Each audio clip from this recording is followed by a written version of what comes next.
مرد 46 ساله ساکن شهر بختر به آن گمان برمی شود که سانه دوم به 3 ایول سال 2021 بارای پنهانی به خانه استقامتی مرد 43 ساله زاده کون بادام موقتا استقامت کننده شهر بختر در آمده از آنجا 25,000 دلار و 3,000 روبل روسی را دزدیده است.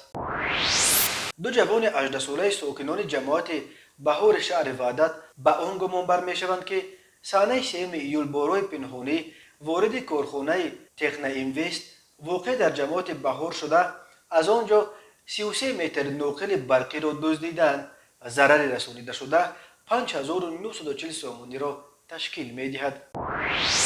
مرد 34 ساله ساکن پایتخت به آن گمان برمی شود که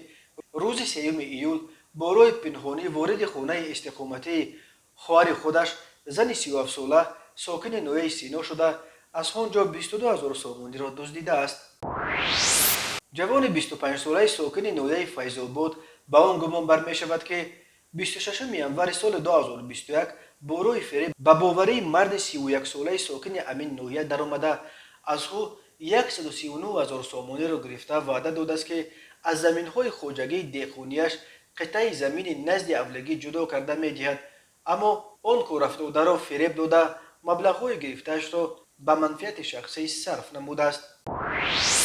زن 52 ساله ساکن نویه اسماعیل سامانی به آن گمان برمی شود که از ماه فوریه سال 2018 تا ماه مای سال 2020 بارای فریب به باوری زن 49 ساله ساکن پایتخت در آمده از او به مبلغ 50,000 سامانی جواهرات گوناگون طلایی را گرفته وعده داده است که در مدت کوتاه مبلغش را برمیگرداند، اما تا حال برنگردانیده است. وزارت کارهای داخله گفت همین زن با امین راه به باوری زن 57 ساله ساکن جماعت زینب آباد نویه رودکی در آمده میانه های سال 2020 او به مبلغ 43,000 سامانی جواهرات گوناگون طلایی را گرفته نیز وعده داده است که در مدت کوتاه مبلغش را برمیگرداند، اما تا حال برنگردانیده است.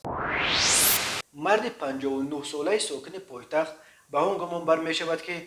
هنوز سال 2007 بارای فریب به باوری یک شهروند جمهوری اسلامی ایران در آمده از او یک عدد автомашین تمغه تویوتا را به مبلغ 4,500 دلار نرخ کرده گرفته، ولی از این مبلغ تنها 600 دلارش را داده 3,900 دلار دیگر را تا حال برنگردانیده است. بر علاوه سال 2011 او باز 25,000 دلار گرفته این پول را هم دیگر برنگردانیده است.